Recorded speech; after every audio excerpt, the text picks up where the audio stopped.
What's going on, guys? Welcome back to the Bear and Tied Out podcast. I'm Dustin. And I'm Michael Myers. Trick or treat, motherfucker. No, I'm Dustin. Oh man, and we are here in our Halloween retrospect. We are fucking knee deep, and we are finally getting to 2002's Halloween Resurrection. Yes, dude. Halloween Resurrection, man. And this one, we'll get into it, but I'm gonna let you go first. Sure. I want to know what your past is with Halloween Resurrection. Oh man. Same AMC Fright Fest. Also rented this at the video store a lot because a lot of people did not rent this one, just like how they didn't really rent H2O. This one I did not watch as much as H2O, but I've watched it enough where I don't need to rewatch it because I know pretty much everything that happens in it. It's fun at times. They try to do things a little bit different, what I think a lot of movies were trying to do in like the early 2000s is try to bring in that found footage aesthetic into the horror movies, and they do this one quite a bit. Is it that great? I don't know. If the whole movie was found footage, I might have liked it a little bit more.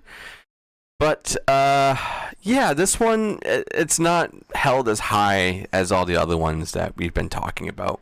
But what about you, man?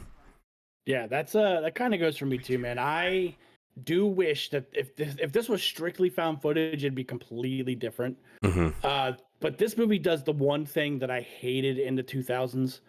And that is whenever it's wanting to emphasize anything on screen, it does that weird, shaky, slow motion, like turn towards it. Oh, yeah. Like 13 Ghosts is, notorious for doing it. Like this movie does it a lot. Mm-hmm. But no, I do like the half and half as well. It's not awful. I do like the idea a lot. But if this was strictly found footage, that'd be fucking scary. Yeah, just seeing Michael pop around corners and you don't see any of his like POV unless he picks up like a headset. That would be terrifying. I don't know why that hasn't been done. I think there were talks a long time ago of certain old like horror franchises going found footage, like the Friday the 13th one, which turned out to be Never Hike Alone. That was the fan film. That one and the one that just came out, fucking with Johnny. In a Violent Nature. In a Violent Nature. It turned out to be that one that was being worked on for a while. But I think Michael, he just has an aesthetic like that. It's like he's teleporting everywhere, dude. And he's quiet. Like he's got light. He's light on his feet. Yeah, and like going back to like Halloween 1 with them literally hiding in shadows and people walking by him. You know how fucking terrifying that would be as a strict found footage film? Dude. Yeah. Come on, guys. They do that in this one, dude. Like when what the fuck's his name? Sean Patrick Thomas. He's sitting there like talking to everyone, like pointing the light in the room and turns and talks to him. And where he stops, like, it's on fucking Myers, dude, like in the shadows. Yeah. And I dig that a lot. And I think found footage would enhance not only the scary aspect of this movie, but I think it would make us feel like we are a part of it. Yeah. Especially like what this company was trying to do. And you see like all the group of people watching it on the TV because the kid's on the computer and he's like, oh, blah blah blah, I'm watching this thing. Nerd. And literally this is the time where most homes and people are starting to get computers, so they're trying to put in all that stuff. Dude, shit, a Palm Pilot. Yeah, dude, just there's so much. Where the fuck did those go? Over there. Right next to the fucking ET Atari game, dude, in the dumpster. Let's not even go there, all right? Okay, I won't go there. But no, but this one, man, the kills are gnarly. There's a lot of good ones too. Like what the kid that spooks everyone in the bathroom. Yeah. Is it? mine is in the cellar with the girl when she gets lifted and puts into the gate with the it's pointed and he just goes it's like stay there. Shoves her against it. That's a good one. But yeah, no, like the kid who gets fucking pulled through the mirror. I always think of him as Rookie of the Year. He was in like Kid in King Arthur's Court and shit like that, dude. Oh yeah.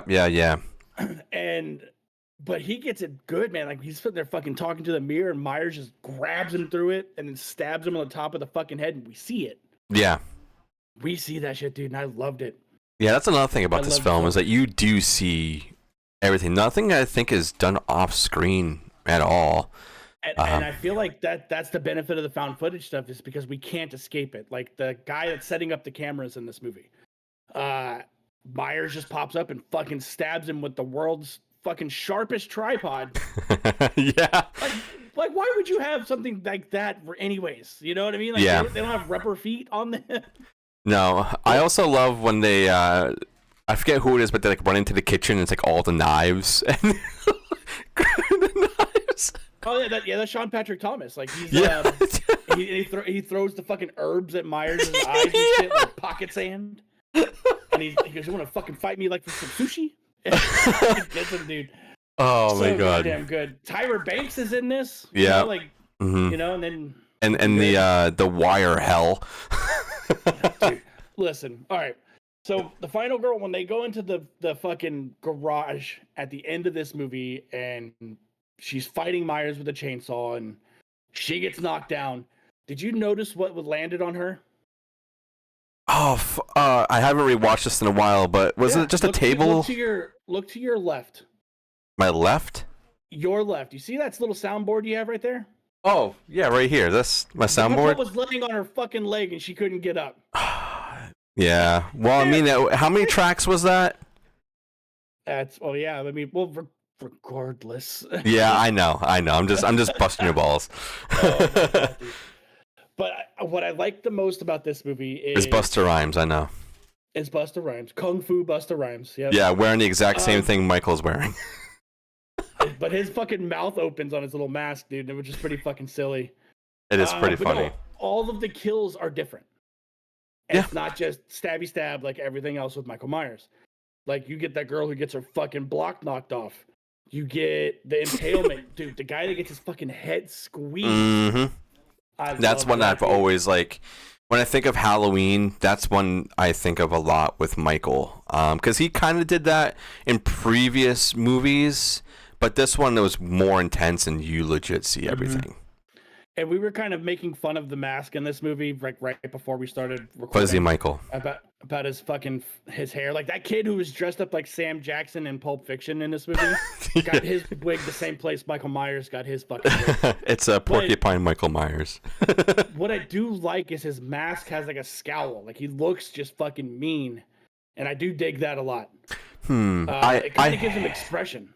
I have it as a background right here, and I'm looking at it, and I'm thinking if you paint that black, get rid of the hair, and you put some little pointy thingies here, it might be a Batman mask. Could be. Easily could be, man. But no, it's fucking sick. But yeah, no, all the kills, I love them. They're all uniquely different, and except for the end with the final pop jump scare at the end of this shit, because that fucking morgue guy rolls in, he goes, "You got a celebrity, Michael Myers is here," and the mortician's like, "Who?" Yeah. Just fucking terrified, dude. Yeah, dude. It's the ending is pretty good. I remember when I watched this, I would always rewind and just watch how it all ended from the final fight to him being in the gurney and being in that room. But man, I just really wish this was more found footage. Yeah, but it's also a very quick watch too. Like it's under an hour and a half. The first 40 is kind of like, okay, whatever. And then once everything starts happening in the house, dude, it's like, takes off, man. It's so good. I feel like the kills are way better paced in this than they are in H2O. But speaking of H2O, we learned that Laurie Strode killed the wrong fucking person. And the reason she didn't I notice is fucking because hate Michael it. Myers crushed the man's esophagus so he couldn't talk. Now, let me ask you, that it was a regular human fucking being that got pinned up against the tree with the van. How is he still alive? Dude, this is why I don't want to talk about that. I wanted you to just not talk about the beginning of this movie at all. We got to because I'm pretty sure this is the movie where Jamie Lee Curtis got paid the most, and she has like 4 fucking lines in this movie. Yeah, and she dies. Yeah. Again. And she kisses Michael, which was also great. That's weird. But that also explains Jamie, Jamie Lloyd, Do we need to go back to that? No, let's not. Anyways. Do you want me to go back to that? No, okay. I do not. Okay, you got it. Yeah, like, I like the moving away from Jamie Lee Curtis stuff. Like, because Laurie Strode has already told her story. Yeah. Like, who else does Michael Myers fuck up in this movie? Or who else could he fuck up that isn't Laurie, Anybody? Yeah, and then I also like the patient that's in the institute with Laurie that wears like the John Wayne Gacy mask. Oh yeah. And he's just spitting facts about all these serial killers. But I think it's really neat, it's just, and he starts rattling off everything about Michael Myers, dude, and Myers is fucking smart and handed him that knife. Yeah. Like, he fucking did it. So yeah, I remember like watching this one and seeing the opening, because I'm pretty sure I saw H2O before this one. I had to have. You had to have, yeah. But I remember watching this and just being like, the fuck this happened? How is she here? What happened? Oh, she went insane because she killed the wrong person? What? Huh?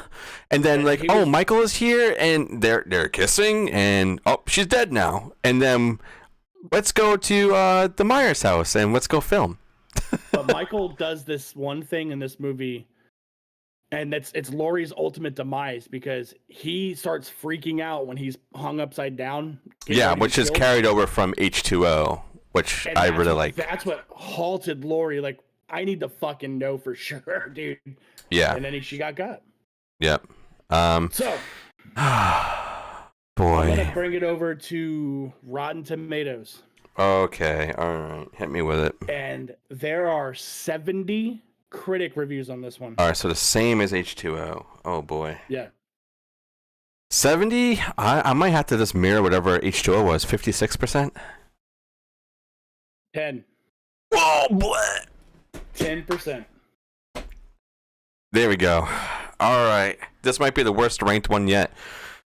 Yeah. Audience score, 50,000 plus. 10% critic, dude. The audience is so unpredictable. You always think it's going to be the opposite of what the critics are, or it's going to mirror it. I'm going to have to go lower than the critic score. I'm going to go like fucking 6%. 24. Oof. All right, yeah. I mean, they're aligning with how I feel about this movie, I can tell you that much. But just hearing those numbers out loud, it kind of hurts, because I love this franchise. Definitely not some good ones in it. No. Oh. So where does this movie sit in your ranking? Let me just pull it up so I can verify. So I'm going to say mine real quick, just so I can fix what I said previously.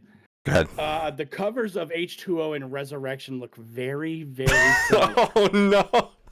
Okay? So okay. H2O is actually sitting at 9 for me.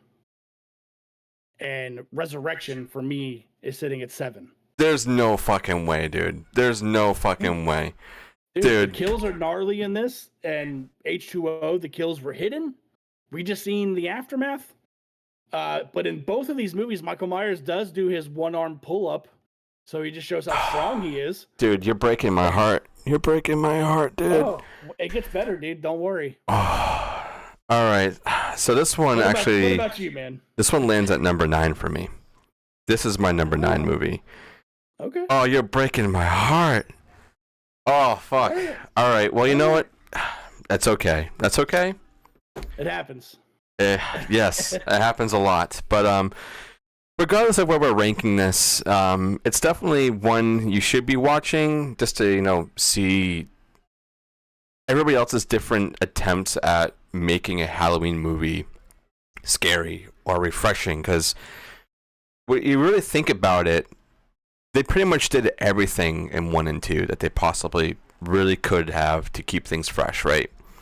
Like, now we're in the early 2000s. Technology is everywhere. So, of course, we're going to be doing some filming. We're going to be using computers. We're going to go to a house that we shouldn't be at. Cyber Michael. And just, try to make it for that generation. You have to keep that in mind, too. Like, it's for the people of that time. You can't just keep harking back to the people who were in the 70s that loved the first one, because they're not gonna really like this one, and you can clearly see that in the fucking reviews. But regardless, go check this one out. It's got some really good humor in it. Kind of same I think I would say as in Halloween H2O.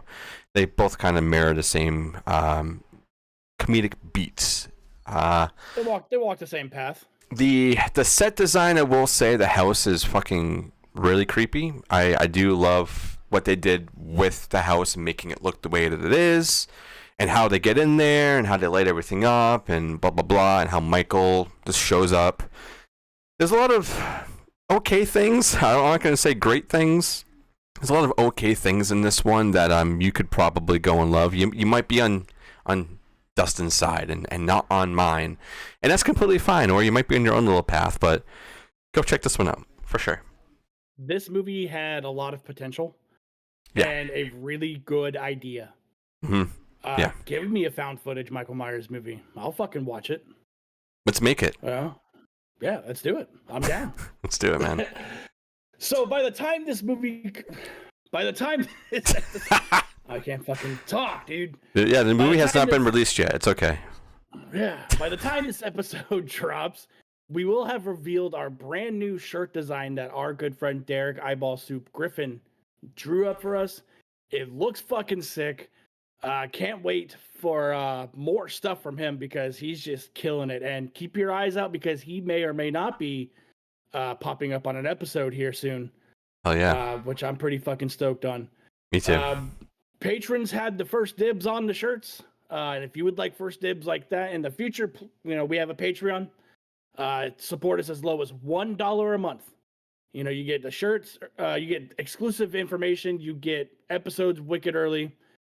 There's a ton of shit going on over there. So, hook us up, help us out. We'll keep talking about fucking Michael Myers and, other bullshit. And eating rats, dude. That's just fucking protein. Yeah, dude. Num, num, num, num, num, num, num, num.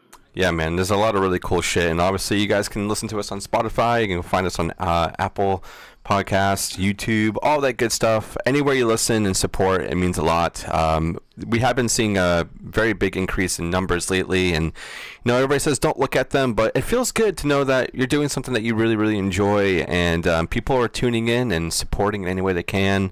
It means a lot to us to see that people are engaging, and just keep doing what you're doing and keep an eye out for some really cool shit. All right, dude, you can take us out. All right, let's get out of here, Dustin. Until next time, see ya. Bye-bye, motherfucker.